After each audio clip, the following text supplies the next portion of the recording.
du moment où vous prenez la décision de créer votre institut ou de vous mettre de vous mettre à votre compte en tant qu'esthéticienne à domicile, j'ai envie de dire, c'est le début du voyage. Et dans ce voyage, vous allez avoir des péripéties, des expériences, des défis et aussi des joies, des opportunités.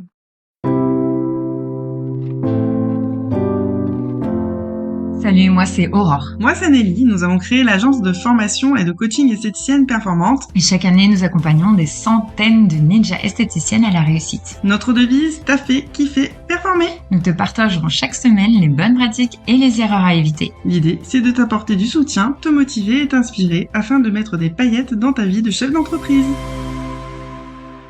Bonjour et bienvenue sur le podcast Esthéticienne Performante. Dans cet épisode, nous allons parler du voyage solitaire d'une gérante en esthétique ou les pièges à éviter de ce voyage solitaire.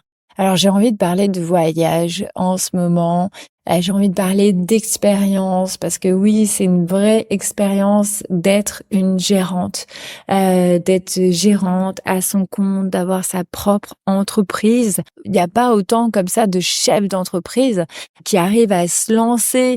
J'ai envie de dire, entre le moment où il y a l'idée et le moment où il y a la concrétisation, tout ça, c'est juste un travail, une énergie de dingue. Donc déjà, j'ai envie de dire bravo et j'ai envie de dire que c'est un voyage parce que clairement, du moment où vous prenez la décision de créer votre institut ou de vous mettre de vous mettre à votre compte en tant qu'esthéticienne à domicile, j'ai envie de dire, c'est le début du voyage. Et dans ce voyage, vous allez avoir des péripéties, des expériences, des défis et aussi des joies, des opportunités. Et dans ce voyage-là, en fait, ça va être important d'être bien entouré. Parce que si on reste dans quelque chose de trop solitaire, eh bien, on peut aller dans des pièges. Et je vais vous donner les 3 pièges qu'on pourrait avoir lorsque on est trop dans une solitude de chef d'entreprise. Le premier piège, ça va être de se dire, OK, quand j'ai une problématique, un défi ou que j'ai une envie de nouveau, de croissance, parce que c'est pas forcément que ça va toujours mal, mais c'est que aussi on a envie d'évoluer, de progresser et d'optimiser. OK. À ce moment-là, qu'est-ce qui va se passer? Le premier piège, pour moi, personnellement, ça va être vraiment de parler de nos projets à des personnes qui sont pas déjà chefs d'entreprise. Ça peut être un problème. Pourquoi?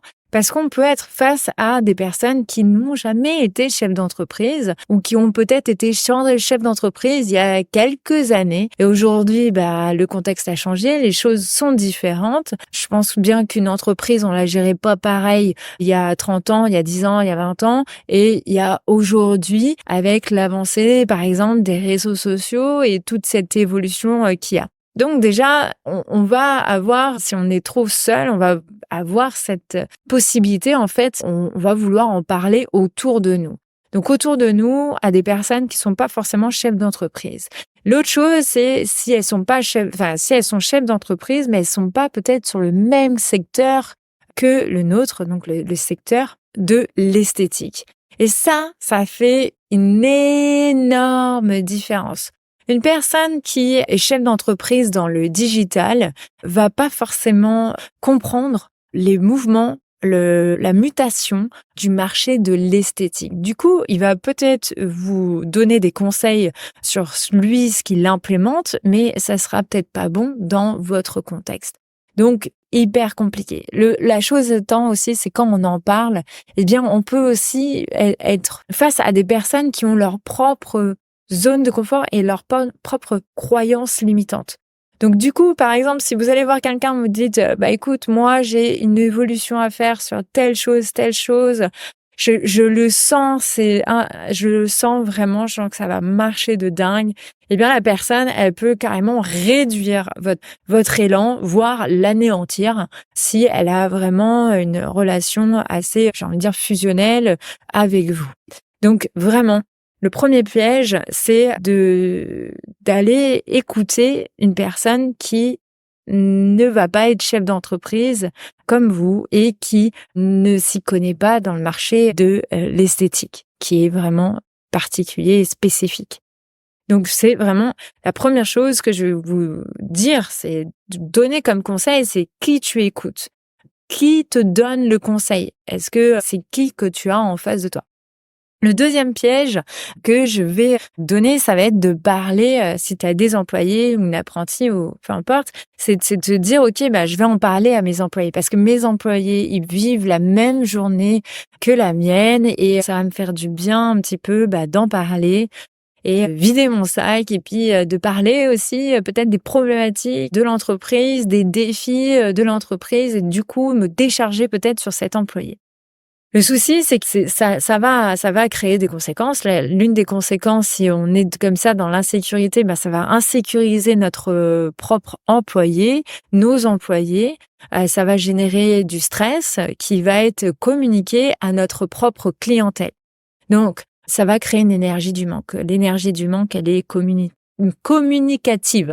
Clairement, si vous générez du manque, des difficultés, des challenges et que l'employé, du coup, vit la même chose, vous allez voir que ça va faire boule de neige là-dessus. Et puis souvent, quand on focus comme ça sur des problématiques ou des défis trop grands à réaliser, qu'on pense trop grands à réaliser pour nous, souvent ça nous plombe, ça plombe l'énergie et du coup, ça peut plomber les énergies autour.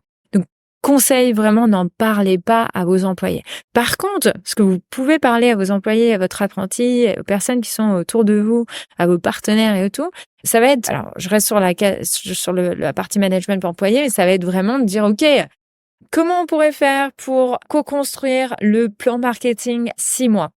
Voilà, moi j'ai telle et telle idée, j'ai envie d'évoluer sur ça, qu'est-ce que vous en pensez? Vous êtes en contact aussi direct avec la clientèle, qu'est-ce que vous avez comme retour sur telle marque, sur telle cure, sur telle prestation? Et là, oui, carrément, parler à ses employés de ça, yes, on co-crée, ça donne du sens, et carrément. Mais le souci, c'est vraiment quand on se repose trop et qu'on attend aussi des fois des conseils, peut-être même de nos employés qui vont pas forcément donner les bons conseils. Je mets ça entre guillemets parce que souvent, même s'il y a une écoute active, il y a toujours une place qui est là, une posture. Et là, c'est ça aussi, c'est que à un moment, à parler de nos difficultés, nos challenges et tout ça, trop complexe à nos employés, ça crée un désordre dans notre posture de chef d'entreprise. Ou quand on va devoir lui demander de rester un peu plus tard pour s'occuper de telle cliente, on va pas être à l'aise parce qu'on va se dire elle nous a écouté. Vous voyez la subtilité des trucs. Donc vraiment, voilà. Moi, c'est en tous les cas, c'est pour moi ça serait un piège. Après, faut voir le contexte, mais moi je vous le conseille vraiment pas. Le piège numéro 3, ça va être rester seul, de se dire du coup j'écoute personne, je m'écoute que moi et puis basta. Non. Si vous avez envie de grandir, de réaliser des défis, de croître, et puis aussi de partager des moments où vous êtes, mal au niveau de la trésorerie, où vous avez plus de clientèle ou pas assez de clientèle, où vous avez, peu importe, n'importe quelle problématique, sachez vous faire entourer.